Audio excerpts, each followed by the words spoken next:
TPNPB OPM sebut Tony Tabuni warga sipil bukan KKB.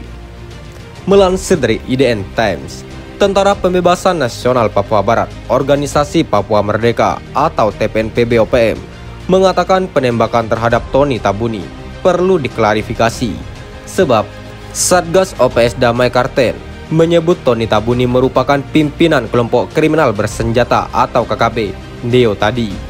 Juru bicara TPNPB OPM, Sebi Sambom, menegaskan Tony Tabuni merupakan warga sipil dan tidak terlibat dalam KKB.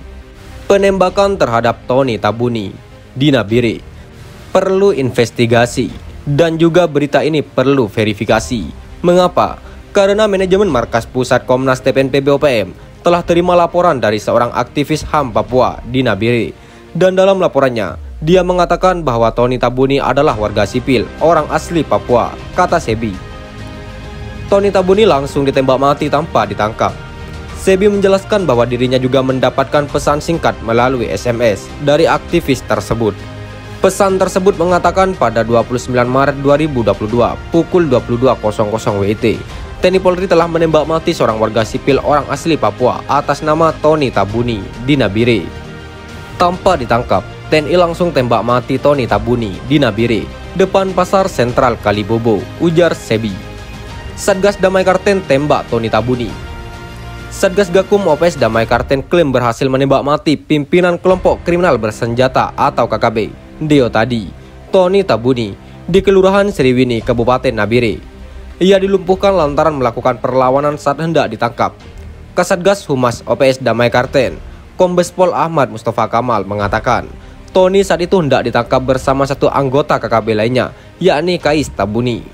Saat dilakukannya penangkapan terhadap tersangka, terjadinya perlawanan oleh tersangka Tony Tabuni, sehingga personel Satgas Gakum OPS Damai Karten melakukan tindakan tegas yang mengakibatkan tersangka MD, kata Kamal. Jasad Tony Tabuni ini berada di RS Nabire. Kamal menjelaskan bahwa sebelum melakukan penangkapan, Satgas Damai Karten melakukan pemantauan dan penyelidikan terhadap keduanya di Kelurahan Sriwini, Kabupaten Nabire. Saat itu keduanya terpantau dan personel langsung melakukan penangkapan. Saat ini jenazah tersangka Tony Tabuni telah berada di RS Nabire untuk dilakukan visum. Sedangkan untuk tersangka Kais Tabuni masih berada di Polres Nabire guna proses penyelidikan lebih lanjut, kata Kamal.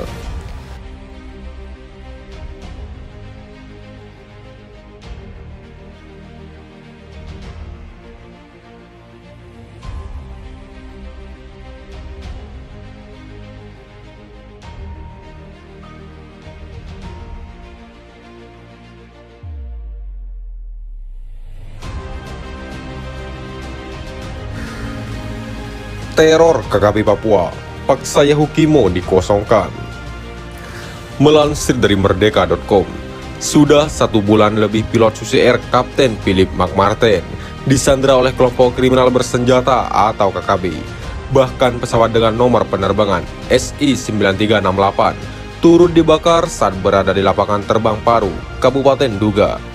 Selama 1 bulan itu, kelompok yang juga dicap sebagai separatis terorisme ini terus menebar teror kepada prajurit TNI Polri yang bertugas di Papua, bahkan kepada masyarakat sipil, khususnya di wilayah yang berdekatan dengan KKB.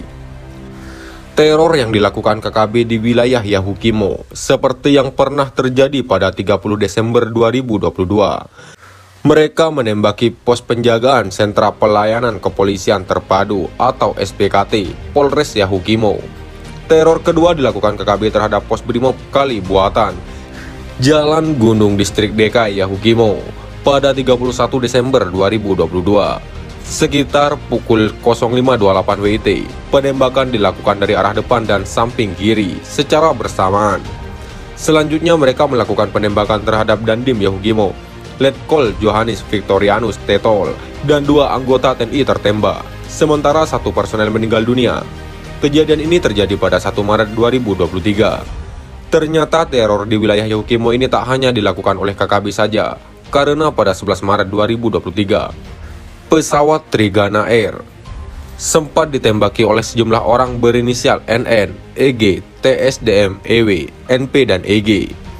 Karena masih adanya sejumlah teror di Kabupaten Yahukimo, membuat sekolah di distrik DKI terpaksa harus diliburkan, sejak 15 Maret 2023 lalu. Tak hanya memaksa meliburkan sekolah, teror KKB juga membuat 261 orang harus meninggalkan Yahukimo dengan menggunakan pesawat Hercules A1315 tipe C-130 milik TNI AU ke Jayapura. Tidak beroperasinya pesawat komersil pasca rentetan kejadian di Yahukimo membuat warga yang seharusnya berangkat karena keperluan pribadi, keluarga atau dinas menjadi terhambat, kata Beni dalam keterangannya. Oleh karena itu mereka memanfaatkan pesawat Hercules untuk berangkat ke Jayapura dari Yahukimo, sambungnya. Dia mengungkapkan warga yang terbang menggunakan pesawat Hercules bukan hanya warga non-Papua saja, tapi juga terhadap warga asli Yahukimo. Warga asli Yahukimo juga sebagian berangkat, yakni seperti saudara James Mirin, yang turun ke Jayapura karena keperluan untuk melanjutkan kuliahnya, ungkapnya. Untuk memberikan keamanan di Yahukimo, Polda Papua telah menambahkan personel untuk membackup Polres Yahukimo. Hal ini dalam rangka pemulihan keamanan dan ketertiban masyarakat. Sebanyak 40 personel Brimob serta 20 personel TNI telah tiba di Yahukimo dari Jayapura dan Timika hari ini untuk penambahan perkuatan dengan menggunakan pesawat Hercules. Kemudian pesawat tersebut ditumpangi oleh masyarakat Yahukimo untuk turun ke Jayapura, pungkasnya. Sekian dan terima kasih. Jika ada salah kata, kami mohon maaf. Jangan lupa like, komen, dan subscribe.